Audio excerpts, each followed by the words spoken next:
Hello and welcome to Unacademy IAS English, a one-stop destination for the English medium civil services aspirants. A very good morning and welcome to the daily Hindu news analysis. So let's begin today's discussion by first looking at the topics that we are going to discuss. From the Delhi edition of the Hindu, I have chosen 8 important articles for a comprehensive analysis. We have 3 articles that require a detailed analysis as they are important both for your prelims and mains. And we have 5 small articles which are important for the prelims exam.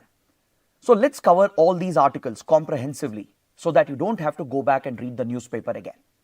If you guys are benefiting from our initiative, do press the like button.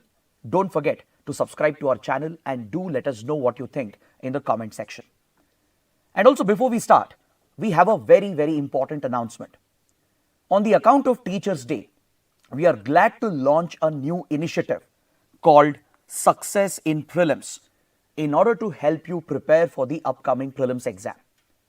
This initiative shall be a weekly test, a prelims MCQ test based on current affairs of that week, and this test will be conducted exclusively on the Unacademy platform. So starting this week, every Saturday at 8 p.m., you will get an opportunity to attempt 30 prelims MCQs based on current affairs in a 1-hour duration. The first test will start from 7th September and the link for the same is provided in the video description below. So do make use of this initiative and do let us know what you think about this initiative that we are launching. With this, let's start with the first topic. On the front page of the Delhi edition, we have a very important article related to internal security. The Government of India and the State Government of Tripura, they have signed a historic peace accord with Tripura-based insurgent outfits, which essentially brings Tripura insurgency to a formal end. This will bring more stability in the northeast of India, and hence it becomes very important to analyze Tripura's insurgency, the history of violence in Tripura, and talk about the peace accord and its key provisions. Because the Modi government over the last few years has been able to strike several peace agreements with northeast insurgent outfits. For example, some of you might remember the third Bodo Accord that was signed in 2020, which brought the Bodo insurgency to a complete end. Similarly, around 12 peace agreements have been signed by the Modi government in the last few years, which has brought more stability to the northeast, contained the violence, and it is paving the path for development and growth in the northeast region. In the past as well, we have struck similar peace accords with various insurgent outfits. Some of you might recall the Mizo Peace Accord of 1987, which brought Mizo insurgency to an end, and the Mizo National Front, the MNF, which was leading a violent insurgency against the Indian state, was mainstreamed into democratic politics, thus bringing stability to the state of Mizoram. So similarly, the Tripura Peace Accord can have a huge positive impact on the stability of Northeast India, especially at a time when the neighboring countries in the region are struck with volatility. We all know what's happening in Bangladesh and Myanmar. And in the past, northeast insurgents have often found shelter in these neighboring countries because of the presence of terrorist safe havens and organized criminal networks which flourish both in Bangladesh and Myanmar. These cross-border factors have always had an impact on the security situation in the northeast. So given the latest political crisis in Bangladesh and the ongoing civil war in Myanmar, the peace accord which has been signed in Tripura acquires all the more significance. So let's examine this topic in greater detail. Now, if you look at northeast insurgency in general, northeast region of India has been a victim of several insurgencies that have raged for years and decades. In fact, right before India's independence in 1947, the Naga insurgency broke out. And throughout 1950s and 60s, we had insurgencies in Mizoram and Manipur. And later by 1970s, insurgencies broke out in Assam and as well as in Tripura. Many of these insurgent movements lasted for several years and decades, and because of the cross-border support that existed, in East Pakistan, later in Bangladesh, and also in Myanmar, where hostile powers like Pakistan and China were involved in supporting and backing some of the insurgents. This created a nightmare for India as far as the security situation was concerned. So one prime reason why Northeast India has been so prone to insurgency is because of its unique geography and demography. If you look at the Northeast region and its geography, the Northeast region has largely been isolated since independence. The lack of connectivity, because the Siliguri corridor over here in West Bengal offers the only land-based connectivity to the Northeast region, and given India's weakness at the Siliguri corridor or the chicken's neck, it has been difficult for India to access and reach the Northeast region and to provide for development. Also, if you look at the topography, in the Northeast region, you have hills, mountainous areas, dense forests, and if you look at the demography, it's largely made up of indigenous communities, ethnic groups, and tribal communities. Generally, such native groups are very protective about their identity, their cultural identity, their language, their land, their resources, and their customs. So they often see outsiders as a threat. They often see other ethnic and tribal groups as a threat, triggering armed struggle between them. And also some of these communities were hesitant to join the Indian Union following India's independence. Many communities felt that it was a forceful merger with the Indian Union, which also contributed to the start of insurgencies against the Indian state. So across Northeast India, there have been varied factors and different reasons which have contributed to insurgencies across the Northeast region. And one such major insurgency which has affected India's security is the insurgency in Tripura. So let's examine the factors that contributed to the rise of insurgency in Tripura. See, Tripura joined India in 1948 as a Category C state. Later, it was set up as a union territory, and eventually in 1972, it was granted statehood. So Tripura, which was a princely state, it is essentially made up of a native community called the Tripuris. The Tripuris are the native ethnic group of Tripura. So the Tripuris, they faced a threat from the outsiders who started entering the state in large numbers in 1970s, especially from East Pakistan. There was a consistent flow of refugees throughout 1950s and 1960s following partition. And after Bangladesh was liberated in 1971, after the India-Pakistan war that liberated Bangladesh, there has been a consistent flow of illegal migrants from Bangladesh that brought Bengali migrants into Tripura. So this constant influx of Bengali refugees and illegal migrants from East Pakistan and Bangladesh was perceived as a threat by the native Tripuris. They saw the Bengali Hindus and Bengali Muslims as a threat. So religion was not the factor here. The fact was that the Bengali refugees and migrants were outsiders who were entering Tripura in large numbers over 20-30 years. And this was altering the demography of Tripura. These demographic changes triggered by the influx of refugees and illegal migrants from East Pakistan and Bangladesh became the immediate trigger for the start of insurgency in Tripura. Because the native Tripuris, they got pushed towards the hill areas and they had to vacate the plains, which was essentially occupied by the refugees and illegal migrants. That is essentially the Bengali refugees and illegal migrants. So the Tripuris felt threatened when they were pushed and cornered into the hills. They felt that they were losing their land, their resources, their cultural identity, their customs and language. They felt it was under threat from these outsiders. And also there was a trend of insurgency across Northeast India by 1970s. Nagas had started their own insurgent movement. The Mizos, the Assamese, they had all started their own insurgencies. So in many ways, the reasons for insurgency in Tripura is very similar to the reasons that led to the start of insurgency in Assam, led by insurgent groups like ULFA, the United Liberation Front of Assam, which started insurgency by 1979, also opposed illegal migration from Bangladesh. So the insurgency of native Assamese was also triggered by the large influx of refugees and illegal migrants from East Pakistan and Bangladesh. As it led to demographic changes in Assam, it triggered massive protests called the Assam agitation. And it was in these chaotic circumstances that few radical student leaders formed ULFA, leading Assam's insurgency, which lasted for several decades. On similar grounds, insurgency broke out in Tripura by 1980s. By 1980s, major insurgent groups were formed in Tripura, and two groups in particular deserve our attention. One is NLFT, National Liberation Front of Tripura, and the other was ATTF, All Tripura Tiger Force.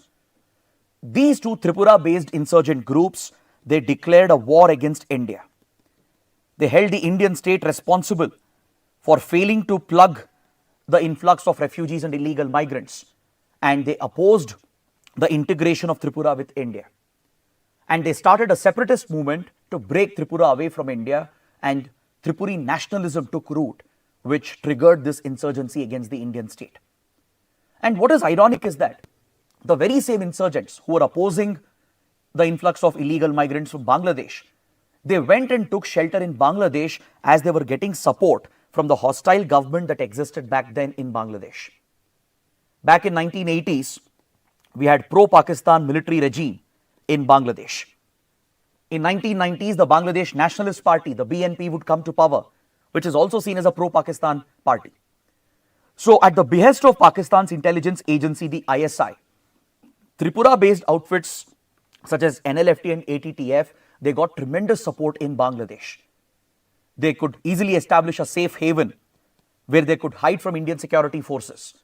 They got access to weapons and funds and even training at the insistence of the Bangladeshi government, which had turned hostile against India. And as a result of the push given by Pakistan, these groups, they got further empowered and posed a credible threat for India's security in Tripura. So India's response to this insurgency was very similar to how we responded to other insurgent movements across Northeast India. The moment insurgency broke out in Tripura, it was declared as a disturbed area under the Disturbed Areas Act, and the provisions of AFSPA was extended into Tripura. The Armed Forces Special Powers Act was brought in. Similarly, how AFSPA was extended to areas affected by Naga insurgency, Assamese insurgency, Mizo insurgency. Similarly, AFSPA was extended to Tripura as well after it was declared as a disturbed area. This gave special powers to the security forces, to the Indian Army, the Assam Rifles, and the Tripura State Police. So equipped with these special powers, counter-insurgency operations were mounted throughout 1980s and 1990s, which helped in weakening these insurgent groups. And parallelly, the state government in particular, with support from Ministry of Home Affairs, implemented few development programs and counter-propaganda as well to defeat the ideology of these insurgents. The then communist government in Tripura, headed by Manik Sarkar, a legendary chief minister, did some incredible groundwork in bringing better development, better administration to address the root problems of the Tripuris. So the Manik Sarkar's government and the state government in Tripura played a very important role in tackling the administrative governance related problems to protect the rights of the Tripuris, their land and their resources.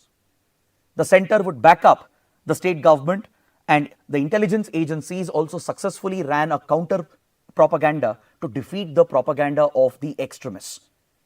So as a result of this combined effort, which included security operations under AFSPA, along with better development and counter propaganda to counter the narrative of the insurgents, because of this combined effort, we managed to weaken these insurgent groups, and by early 2000, Tripura largely became free from insurgency. That is what paved the way for the revocation of AFSPA in 2015. Some of you might recall that Tripura became the first state in Northeast India to completely revoke AFSPA in the year 2015. The State Assembly passed a resolution urging the Ministry of Home Affairs to revoke the designation of Tripura as a disturbed area, which would pave the way for revocation of AFSPA. And thus it became the first state in Northeast India to be free from the provisions of AFSPA. So over the last 2 decades, Tripura has been largely peaceful and stable, and the insurgency has largely been contained. And these insurgent groups were in talks with the government to bring the insurgency to a formal end. Generally, such insurgencies are brought to a formal end by negotiating and by working out a peace accord. So the government of India, through the Ministry of Home Affairs, the government of Tripura, and the two major insurgent groups, NLFT and ATTF, they have worked out a tripartite peace agreement which formally ends Tripura's insurgency. This is the landmark development. Union Home Minister Amit Shah was present at the signing ceremony when this agreement was signed between the insurgent groups, the state government and the government of India. So let's take a quick look at the provisions of this peace accord. The first major provision is that all the cadres of these two insurgent groups, they have officially surrendered and they have laid down their weapons and they have agreed to be mainstreamed into the society of Tripura. So these insurgent groups will now transform into political entities and they are likely to enter democratic politics, thus declaring their faith in the Indian constitution and in the Indian democratic process.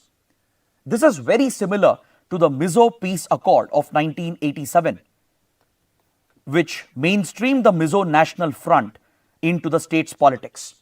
Mizoram was even given statehood under the Mizo Peace Accord, and in the subsequent state elections, MNF contested and even won the elections and formed the state government for several years.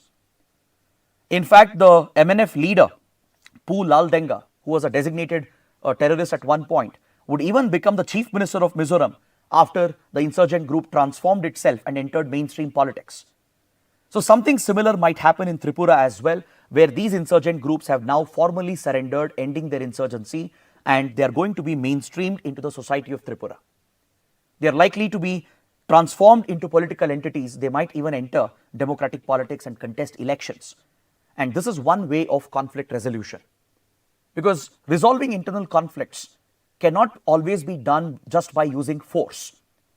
Along with tackling the security threat, you need to address the genuine root causes, you need to address the developmental issues and provide an opportunity for the militants to surrender and enter mainstream society and mainstream politics.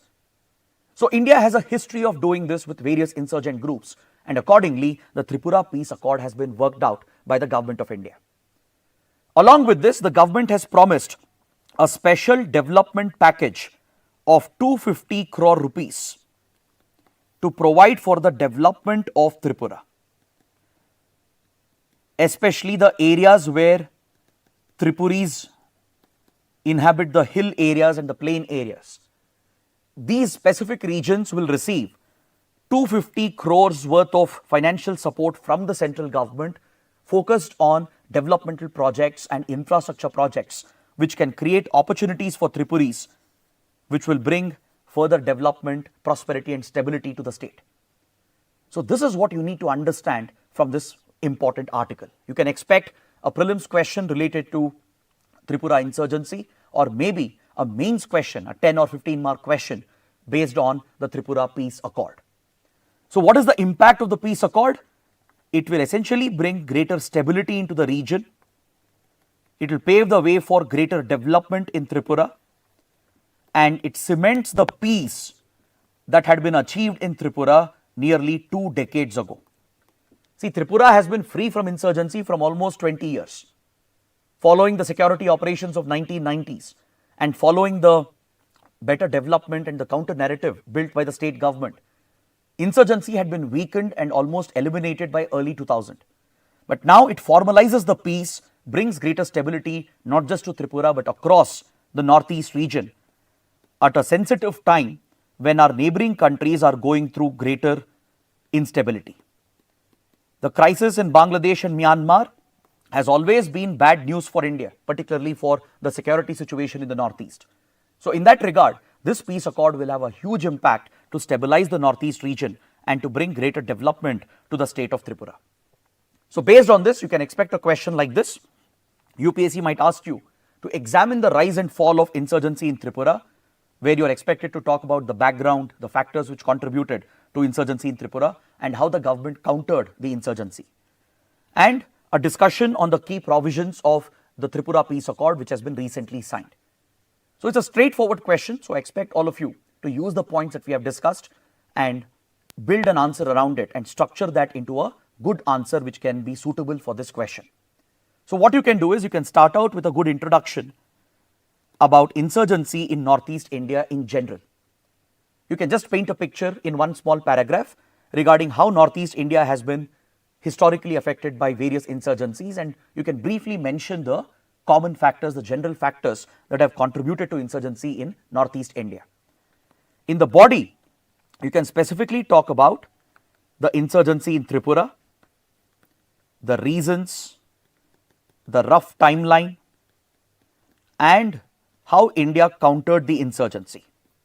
Maybe through bullet points, you can easily explain in 5 or 6 points what were the reasons, how did it spread, what was the impact, and how it was countered. And finally, in the last part of the body and the conclusion, you can discuss the provisions of the peace accord, provisions of the Tripura Peace Accord, and in the conclusion, you can bring out the impact, the positive impact that the peace accord can have on the stability of the region. So this completes your answer. So let's see how many of you can write an answer to this question, and please post your answers in the comment section below. Now let's look at another important column on page number 10 related to Andaman and Nicobar. Many of you might have heard about the Great Nicobar Island Development Project, which has been pushed by the Niti Aayog and the central government. The Niti Aayog, along with the government of India, has been pushing for the Great Nicobar Island Development Project, which is a very ambitious economic and strategic initiative of India. But this project has raised a lot of environmental concerns and social concerns, and it has faced a lot of opposition. There's a lot of criticism against the proposed project, and this article allows us to understand the details of the project, the environmental and social concerns, and also talk about ANIDCO, Andaman Nicobar Island Infrastructure or Integrated Development Corporation, which has been selected as the project proponent to push for the development projects that are proposed. So it's a quasi-government agency which is essentially executing this proposed project in Great Nicobar. So let's take a detailed look at this article and examine this topic in complete detail. See, the ANIDCO, Andaman Nicobar Island Integrated Development Corporation, has been vested with the responsibility to execute the Great Nicobar Island Development Project. Now, this is a very ambitious project for India. It's a project of national importance. It's a project of strategic importance as well, with security dimensions. Because Andaman Nicobar Islands, they occupy a strategic location in the Bay of Bengal. It's located at the opening of the Malacca Strait, which is a key choke point and a maritime shipping lane that connects Indian Ocean with South China Sea and the Pacific. A large part of India's exports and imports passes through the Malacca Strait. And Andaman Nicobar Islands that are located quite far away from mainland India, it's like an unsinkable aircraft carrier of India. By stationing military troops over here, India can project its hard military power far and wide into Southeast and East Asia region. It furthers our Indo-Pacific vision and our Act East policy as well. In fact, at Andaman Nicobar, we have a tri-service military command where all the three armed forces, Army, Navy, Air Force, they operate under a single unified command. So we have a significant military presence over here, and at the same time, you should note that Andaman Nicobar has a very sensitive ecology. It's one of the biodiversity hotspots. It's known for its environmental value. It has a number of endemic threatened species, and it is also home to several tribal communities as well. So as a result, any development project does pose a concern for the environment and for the tribal communities and tribal rights. Now, India has an ambitious plan to develop few projects under this initiative on the Great Nicobar Island that's located over here. Please look at the map. Great Nicobar is the southernmost island of the Andaman Nicobar group. In fact, this is where the southernmost point of India, Indira Point, is located. So on this strategic island, which is very close to Malacca Strait, very close to Indonesia, Malaysia and Singapore, on this strategic island, India has proposed the Great Nicobar Island Development Project in order to leverage the strategic location of Great Nicobar Island. This proposed project includes a number of infrastructure projects. For example, an international container transshipment terminal is supposed to come up near the Galathea Bay, which is environmentally very delicate and sensitive. I'll explain why Galathea Bay is environmentally sensitive. At this sensitive location, a major transshipment terminal is supposed to be constructed, which can enable shipping and leverage the potential of the Malacca Strait. And essentially, this could become a gateway for India to access the Southeast Asian markets. So definitely there is great economic and strategic potential with security implications and geopolitical implications. But Galathea Bay is an environmentally sensitive location. And close by, there is a new international airport which has been proposed, a greenfield airport project, which will be built from scratch. So this will essentially require large-scale deforestation and diversion of forest land, which could have a significant environmental impact.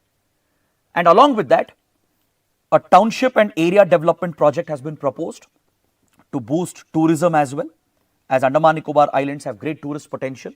The idea is to replicate the model of Thailand and Indonesia, Malaysia, which have really leveraged the tourist potential that they have.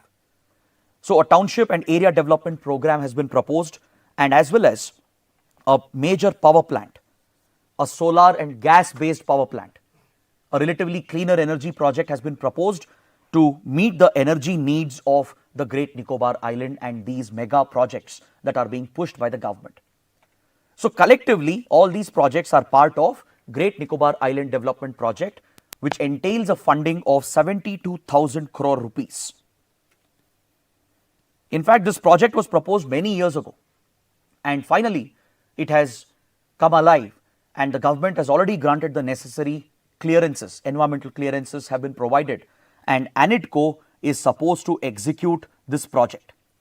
So it's in this context that the column is examining the environmental and social implications and whether ANIDCO is prepared to execute this project or not. See, ANIDCO was set up in 1988. It happens to be a quasi-government agency based out of Port Blair, and its primary objective is to provide for the development of Andaman Nicobar and to commercially exploit the resources, the natural resources of Andaman Nicobar. It has been set up under the Companies Act, and as a quasi-government agency, it is responsible for leading development projects, infrastructure initiatives and economic initiatives to commercially exploit the natural resources of Andaman Nicobar. But the concern here is that Great Nicobar is part of a biodiversity hotspot. As you all know, Andaman Nicobar is blessed with great biodiversity, and it's part of a biodiversity hotspot. And also this region is tectonically very, very active. It's a seismically active zone located on the outer boundaries of the Pacific Ring of Fire. So it's highly prone to earthquakes and even tsunamis. And we also have an active volcano in the nearby region. Is that clear? For example, if you remember the 2004 tsunami, which was triggered by an underwater earthquake near Sumatra, it caused widespread destruction and devastation, especially on Great Nicobar Island. So there are risk factors present as well for these proposed projects, because earthquakes and tsunamis can be a major risk for these mega projects, port projects and airport projects and power plants.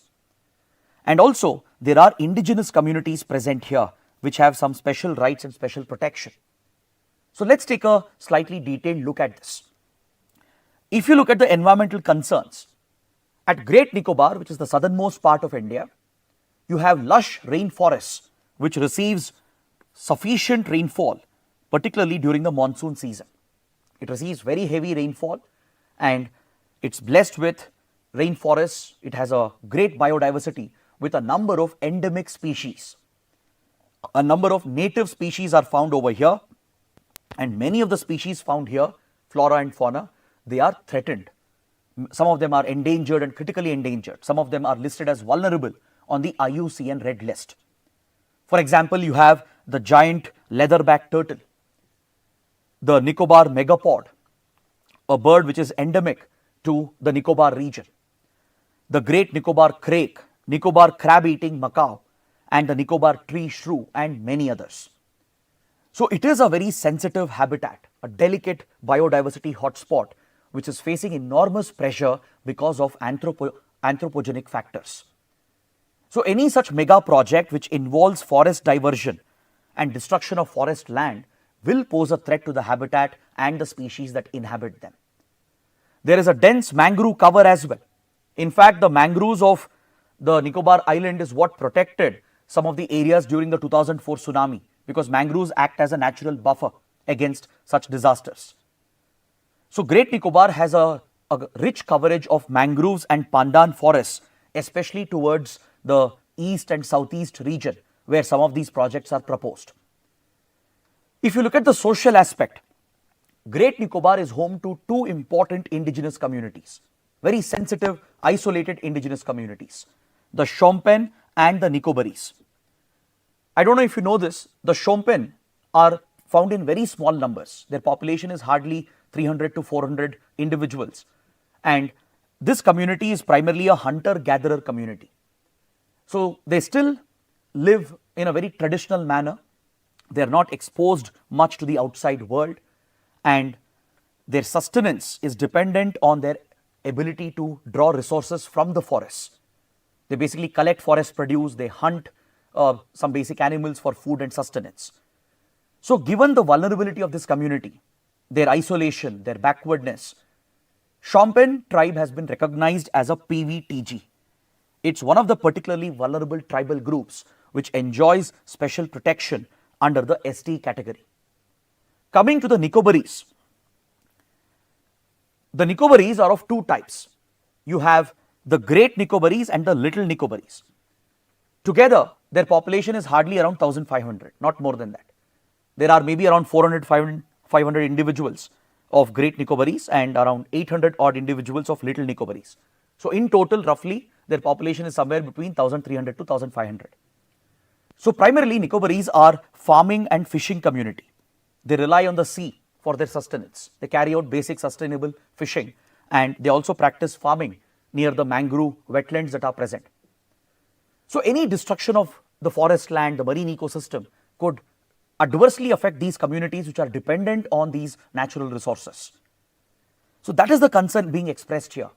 Be it the Shompen, be it the Nicobarese, they have their unique language, a unique dialect, they have their unique customs. In fact, the 2004 tsunami already dealt a severe impact on the Nicobarese community. The Great Nicobarese, for example, they had to be rehabilitated in the Campbell Bay following the enormous destruction of the mangrove areas caused by the 2004 tsunami.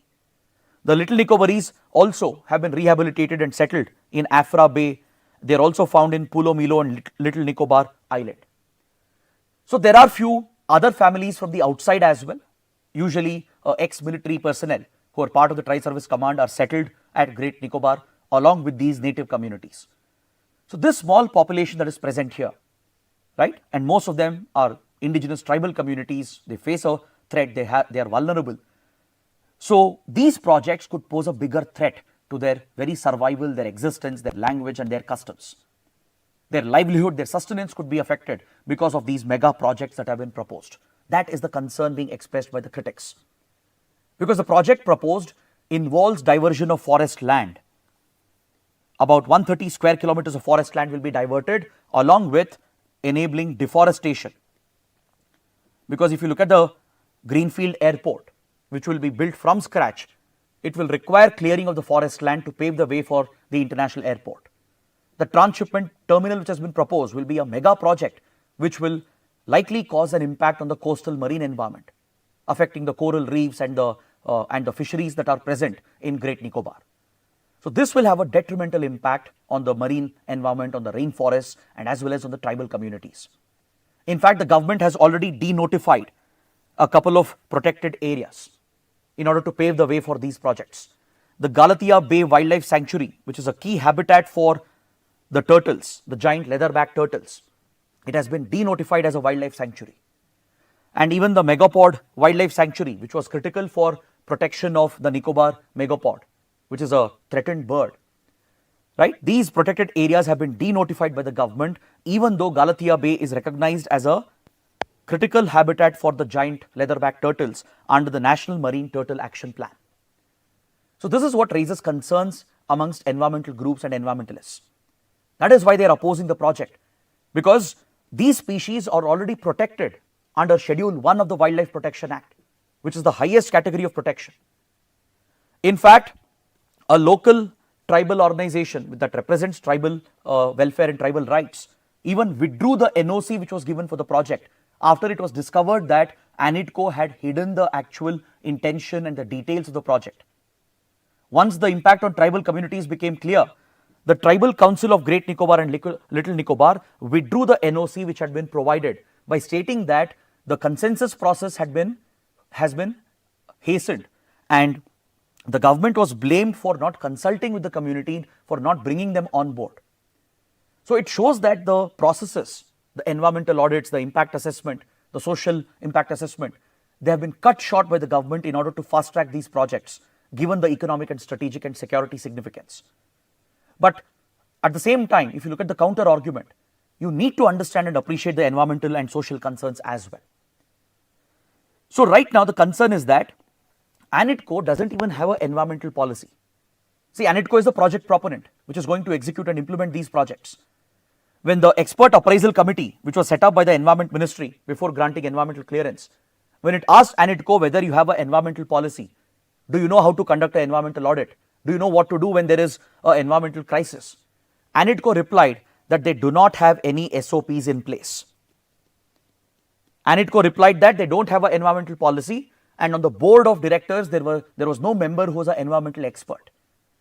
So the question is, how can such an organization execute these projects if it's not even able to deal with environmental issues, if it doesn't even have standard operating procedures and a policy to deal with the environmental impact? Despite these concerns, the expert appraisal committee granted the environmental clearance. So that is why critics are pointing out that the processes are being cut short by the government, that the government is bypassing environmental impact assessment. It's essentially bypassing the required checks and balances, which opens up the sensitive environment for greater exploitation and threatens the sensitive ecosystem. Then also there is a conflict of interest. If you look at ANITCO and its top officials who are decision makers, they are also civil servants in the Andaman Nicobar administration. So this is a direct conflict of interest. So those who are responsible for the development of these projects are also responsible to decide about the environmental and social impact. So this conflict of interest could affect their decision making. For example, the Chief Secretary of Andaman Nicobar is a chairman of the board of directors of ANITCO who will sit on decisions related to the environmental impact and the social impact. So this conflict of interest could definitely compromise the environmental concerns and the social concerns. The managing director of the corporation of ANITCO is also the person who sits on the environmental board, who was part of the environmental clearance process. So there is a direct conflict of interest here, and similarly there are many civil servants of the Andaman Nicobar administration who are part of ANITCO as well. So how can you expect neutrality from the organization while dealing with the environmental issues and social issues? That is the concern being pointed out by the critics. But the government believes and the proponents believe that the project is essential because this will cement India's strategic position in the Andaman Nicobar. It will help us leverage the potential of the Malacca Strait and transform Andaman Nicobar into a transshipment hub and a tourist destination and an economic hub. This could have strategic, security, geopolitical implications. It could further push our Act East policy, build better ties with Southeast Asian countries. We could potentially attract investments and tourists from Singapore, Indonesia, Thailand, etc., driving growth in Andaman Nicobar. This could help India counter the Chinese presence and influence. Of course, there are tremendous benefits arising out of the project, but the question is, will the government be mindful of the environmental and social concerns? So let's see what few officials have said in the past. Former Lieutenant General A.K. Singh, the then administrator of Andaman Nicobar, has been a proponent of the project, and he believes that ANITCO is the right agency to execute the project as it has the wherewithal and the resources to execute such a complex mega project. So there are those who support the project entirely, but there are critics as well, like Sanat Kaul, the former Chief Secretary of Andaman Nicobar. He writes in his book, which was brought out in 2015, that this mega project could be detrimental for the environment and the tribal rights. And he says that ANIDCO is not capable of dealing with the environmental issues and the social issues. So there is a divided opinion on this sensitive topic. It is a controversial, debatable topic. So let me know what you think. Should India go ahead and bulldoze these concerns and go ahead with this critical project? There's no doubt about its economic and strategic significance. But should we bypass the environmental social concerns? Or what can we do? How can we balance the two? Because see, growth and conservation, they're often opposing ideas. So how do you strike that balance? How do you take that sustainable path to balance the needs for growth, security on one side and conservation and social issues on the other side? So let me know in the comments what you think about this project and also try to write an answer for this question. Evaluate the environmental social concerns raised by the Great Nicobar Island Development Project. Now let's look at the third article.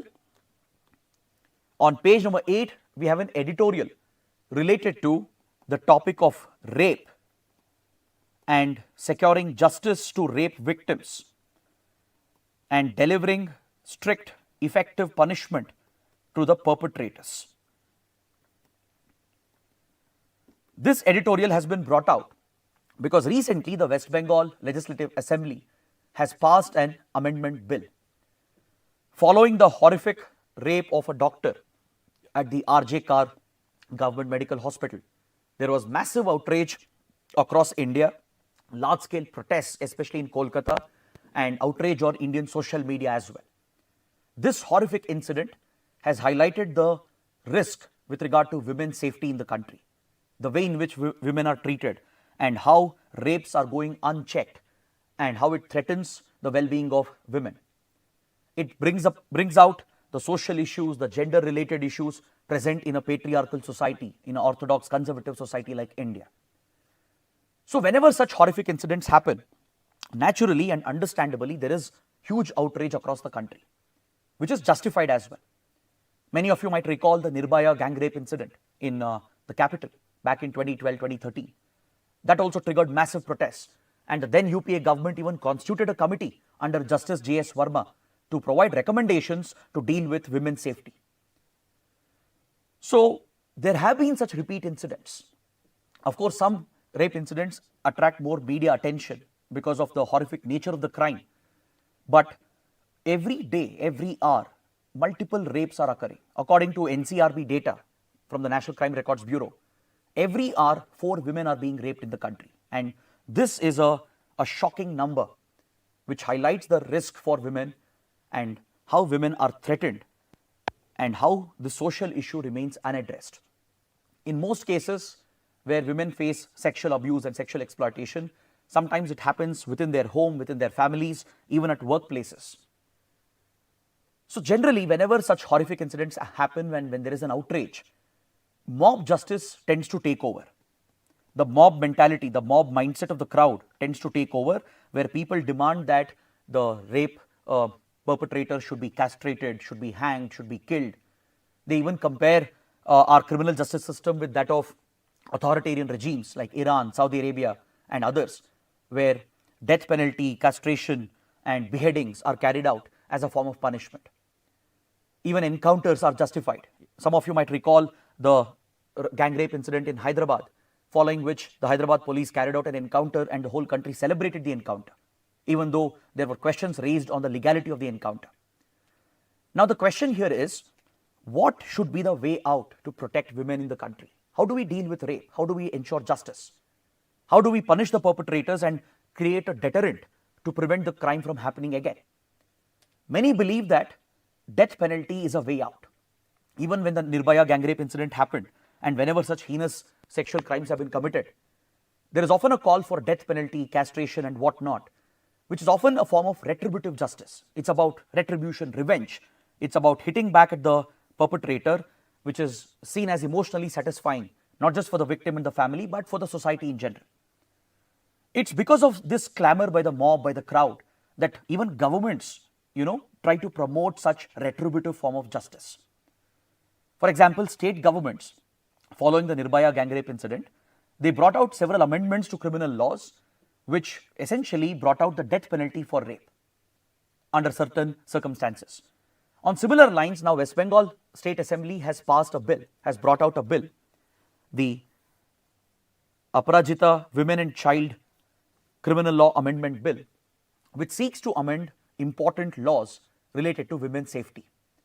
It seeks to amend Bharatiya Nyaya Sanhita and Bharatiya Nagarik Suraksha Sanhita, which have replaced the IPC and the CRPC. It provides for death penalty for certain types of rape incidents. For rape by a police officer or a public servant who is in a position of authority, rape causing death or where victim is pushed into coma or vegetative state, gang rape incidents, and for repeat offenders. For these specific instances, death penalty is being provided by amending the concerned provisions of Bharatiya Nyaya Sanhita and Bharatiya Nagarik Suraksha Sanhita.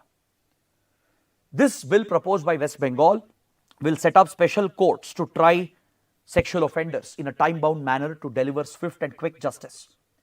And it also seeks to amend the POCSO, which deals with Protection of Children from Sexual Offences Act, and provides the death penalty where there is penetrative sexual assault in an aggravated form against minor children.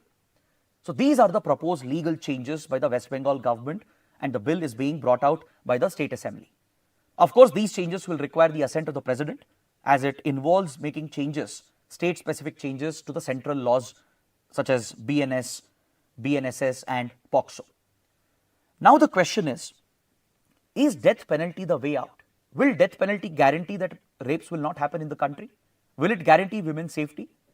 Let's see what Justice J.S. Verma committee said about the provision of death penalty. Let's not bring our personal opinions into this, but let's look at an expert committee which went into the issue of women's safety and how to deal with rapes, how to strengthen our laws to deal with rapes and sexual offences. Justice J.S. Verma, an eminent judge who headed the committee, was of the opinion that death penalty will not really solve the problem. There is clear empirical evidence around the world. If you study the criminal justice systems around the world, there is clear evidence to show death penalty is never a deterrent against any form of crime. Not just rape, against any form of crime, death penalty has not been proven as an effective deterrent. If that was the case, since the Neanderthals, we would have figured out how to end crime forever. Right? By executing the criminals, the accused, we could have sent a strong message, and that would have acted as a deterrent to prevent further crimes, and we would be living in a crime-free world. But that is not how it works. There are many other social, environmental factors which are at play, which influences the minds of a criminal, including perpetrators of sexual offences. For example, patriarchy in the society, where women are undermined, women are seen as a lower class of citizens. Right? In a conservative orthodox society, where patriarchy prevails, where the dominance of men prevails, women are seen as disposable. Women are seen as those who can be misused, those who can be abused. Women are seen as commodities. Now, without changing those mindsets, social and cultural mindsets, without making homes and workplaces safer, you can't really deter these crimes just by bringing death penalty into picture, just by carrying out encounters, just by bringing horrific forms of punishment which are seen in authoritarian countries. You can't solve these problems. They are no deterrent against such crimes and offences. In fact, this brings out the debate on capital punishment itself. Civilized societies have moved away from capital punishment. If you look at developed and industrialized economies, you will notice that most countries, like West European countries, they have moved away from capital punishment because there is clear empirical data to show that death penalty is not a deterrent against crime. There are social, environmental, cultural factors at play which needs to be addressed along with an effective legal, investigative and criminal system. Yes, we need to improve our investigation. We need to improve policing, make workplaces safer for women. We need better laws, better enforcement, implementation of laws. In fact, we have sufficient laws and policies. Many experts say that India is over-legislated and over-regulated. What we lack is enforcement, strict enforcement. Providing swift justice is a way out. Carrying out effective investigation, collecting the right evidence. For that, you need an effective policing system. You need police reforms. You need your investigating agencies to be capable of cracking the crime, collecting the evidence without contaminating the crime scene. Building a strong case, a charge sheet, and taking the case for prosecution by building a waterproof case. So that is what ensures justice, quick delivery of punishment, And yes, strict punishment is needed, but will death penalty solve the problem? The answer is very clear. Expert opinion is very clear. Answer is no. Death penalty is not a deterrent against crime, even against rape. Justice J.S. Verma committee was of the opinion that bringing death penalty would just be a retributive form of justice. It will not be a reformative form of justice. When you look at criminal justice systems, there are two types of delivering justice. One is about revenge, retribution, punishing the accused, punishing the criminals. This only gives you emotional satisfaction. It satisfies the society, right? This satisfies your animal instinct of delivering justice in a very crude form. But will it solve the problem? No. So in modern democracies, constitutional democracies, the approach is on reformative justice, to give an opportunity for the criminals to reform, to give them strict punishment, ensure they get a jail term, but give them an opportunity to reform, because there are social, cultural and other factors playing a role, environmental factors playing a role in causing these crimes. That's why it's a social issue. Safety of women, and with regard to rapes, with regard to molestation, be it at homes, be it in public places or workplaces, it's a social issue as well. Without addressing the root causes in the society, you cannot address these crimes. So that is why the editorial is clear that death penalty cannot be a deterrent. But of course, eventually after Nirbhaya gang rape incident, death penalty was introduced. Even though Justice J.S. Verma committee was against it, eventually death penalty was introduced under certain circumstances. For example, for rape of minor girls under the age of 12, gang rape of minor girls under the age of 18, for such specific instances, death penalty has been introduced. So editorial says that instead of retributive justice and death penalty, focus should be on effective, quick justice, better investigation, better policing, safety of women, tackling the gender bias that exists in the society, in a patriarchal society, making homes and workplaces safer for women. So that is what the editorial is suggesting. So let me know what you think about this. Again, it's a sensitive, controversial topic. I know that. That's why I'm presenting both sides of the argument. So do let me know what you think in the comments. What is the best way forward? Will death penalty solve the problem of rapes? Or should we focus on better implementation of laws, better and quick justice? Should we focus on societal, cultural reforms? What do you think is the way forward? Let me know in the comments. Now let's take a quick look at the prelim section. We have few small articles. On the front page, the Hindu carries this image of an Air Force exercise organized by the Indian Air Force. This exercise is called Tarang Shakti 2024. Now this is a very important topic because UPSC tends to ask prelims questions on military exercises. For example, in 2024 prelims, we had a question on exercise Mitra Shakti, which is an exercise between India and Sri Lanka. So this exercise is very, very important because this is the first ever multinational international air exercise organized by the Indian Air Force. More than 10 major air forces from around the world have participated in 2 phases of exercise Tarang Shakti. Total of 18 countries have taken part, including our neighboring countries like Bangladesh and important countries like Singapore in our extended neighborhood, and global powers like United States, Germany, France and others, including Australia, Japan, Spain and UAE, have been participants in this exercise. This air exercise was held in 2 phases. Phase 1 was held in the southern part of India at the Sulur Air Base near Coimbatore in the southern command of the Indian Air Force. This was in the early part of August. Now recently, second phase has commenced and it's coming to an end, which has been held in the western sector in Jodhpur. So please remember these basic facts about exercise Tarang Shakti so that you can answer a prelims question.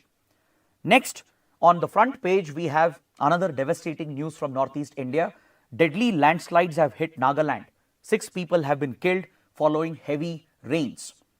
Northeast India is very prone, very vulnerable to landslides and mudslides. So what is a landslide? A landslide essentially is a mass wasting event, a geophysical phenomena triggered by either earthquakes or sometimes volcanoes or heavy rainfall. And there are anthropogenic factors at play as well. For example, deforestation weakens the slope, the integrity of the slope, right? And as well as large-scale construction activity, construction of dams, hydropower dams, roads, tunnels, explosions which are used in these projects, even mining in the hilly areas. They could all make the slope vulnerable and the entire earth material might come crashing down under the influence of gravity. So this mass wasting phenomena, where the top layer of a hilly slope gets removed and dislodged and crashes down into the valley, which causes enormous destruction, is called a landslide or a mudslide. Right? The phenomena is very similar with avalanches as well. So when it comes to India, India is very vulnerable with regard to landslides. So please take a look at the vulnerability map, the susceptibility map of India.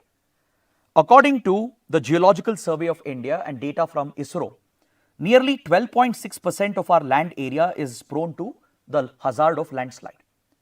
The most vulnerable is Northeast India. Northeast Himalayas, especially Darjeeling, Sikkim and other parts of Northeast India stretching from Manipur, Mizoram to Nagaland. They are all very prone to the hazard of landslides. So Eastern Himalayas and Northeast India is very prone.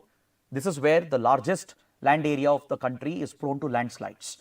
This is followed by Northwest Himalayas towards Uttarakhand, Himachal Pradesh and Jammu and Kashmir.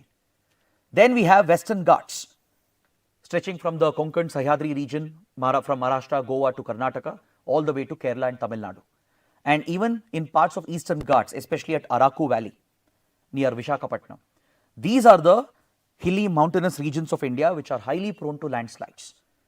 All of you might recall the devastating disaster in Kerala recently, the Wayanad landslide. So this is something you should be familiar with, the susceptibility of India, the vulnerability of India. Maybe in another class we'll discuss about the other initiatives we have in disaster management in order to deal with the hazard of landslide. Now coming to another article on the front page, the International Labour Organization has brought out a very important report which brings out a study on the labour market and labour income in India and around the world. Please note down the name of this report. It's called the World Employment and Social Outlook Report. It's a report published by the ILO, World Employment and Social Outlook. It studies the trends in the labour market around the world, the employment trends, and brings out the social impact of the changes happening in the labour market. So according to this latest study published by ILO, artificial intelligence is already having a negative impact on labour income. The report says that emerging technologies like AI, they have a lot of advantages. Automation is driving better innovation, more effectiveness and efficiency in the industry, creating more opportunities and more jobs. It's not that AI is taking away jobs. Definitely AI and automation can open up many sectors, creating more jobs and more opportunities. That is being recognized by the study. But however, because of automation and increasing adoption of AI in the industry, labor income is seeing a downward trend. The average income of the labor force is seen to be dropping. And this is a major social concern and a social risk. So AI may not snatch away your jobs. It might create more opportunities, more employment, but labor income in general might go down. So this could have a detrimental social impact. That is why the report of ILO is urging governments to come out with policy interventions to protect the labor force, the labor market, and stabilize the labor income. Because already labor income has seen a downward trend. From 2019 to 2022, the average labor income of the global workforce went down by 0.6 percentage points. And following the pandemic, it hit a plateau. So labor income has not really increased in the last 7 to 8 years. And now the impact of AI and automation is further pulling down labor income. That is the concern being flagged by ILO's report, the World Employment and Social Outlook Report. Is that clear? Now coming to the next article. On page 16, we have an article referring to Boko Haram, a deadly terrorist organization that operates in West Africa. This terror outfit has carried out a brutal attack in Nigeria, killing nearly 81 people. So Boko Haram is a notorious terrorist organization based out of West Africa, primarily Nigeria. It primarily operates in northeast Nigeria around the Kano region in the Yobe state and the neighboring countries of Niger, Chad and Cameroon. This terrorist group has a presence and influence even in the neighboring countries of Niger, Chad and Cameroon, but primarily it's based out of northeast Nigeria. You might have heard about a terror group kidnapping school-going girls. trying to enforce a rigid version of a religious fundamentalist code, right? So these incidents which are reported from Nigeria, it's all related to this terrorist group called Boko Haram. It's affiliated with Islamic State, with the branch of Islamic State in Western Africa. So ISIS has a branch in West African region, and Boko Haram has aligned its ideology with the ISIS or Islamic State, and it's trying to enforce such religious codes and fundamentalist values, which destabilizes the West Africa region. And Boko Haram is responsible for many brutal terror attacks in Nigeria and also in some of the neighboring countries. Then finally, we have a major update again from Africa. China has stepped up its relations with Africa. China is currently hosting the Forum on China-Africa Cooperation, also called the China-Africa Summit. See, China has paid a lot of attention to Africa given the resources present in Africa. Africa is blessed with plenty of natural resources, from uranium to oil and gas to even rare critical minerals, from lithium to copper to rare earth elements, and even gold and diamond. Precious resources are found in Africa, and even African land is a sought out resource. So China has stepped up its investments across African countries, and it has expanded its Belt and Road Initiative to improve connectivity. It has invested in port projects, in power plants, in industrial projects, and China has become one of the biggest lenders to African countries. Today, China is the largest trading partner of Africa. So there is a greater geopolitical competition as well, involving India, US, and other major global powers, which are also competing for influence in Africa. So in this context, the Forum on China-Africa Cooperation becomes important. Please note it was started in the year 2000. This summit is held once in every 3 years. Once in every 3 years, the Chinese leadership, the Chinese premier meets with several African leaders. The African Union is a participant. More than 50 African countries usually take part. In this edition, 25 African leaders are in Beijing to meet with Chinese Premier Xi Jinping. And China is looking to promise more investments in infrastructure, health, education that steps up Chinese presence and influence in Africa. Now, can you tell me what is India's initiative in Africa? We also have a similar summit with African countries. Can you find out the name of this summit which India holds with African countries? Mention the details of the summit in the comment section. So on this note, I bring my discussion to an end. I hope it has been an interesting session, and I hope you guys have understood everything. If you benefited from this initiative, do let me know in the comments. Don't forget to press the like button and do subscribe to our channel. Maybe on the occasion of Teachers' Day, that is a small Guru Dakshina you can give by pressing the like button and giving us more comments today. So that is it for now. Thanks for watching. Have a good day.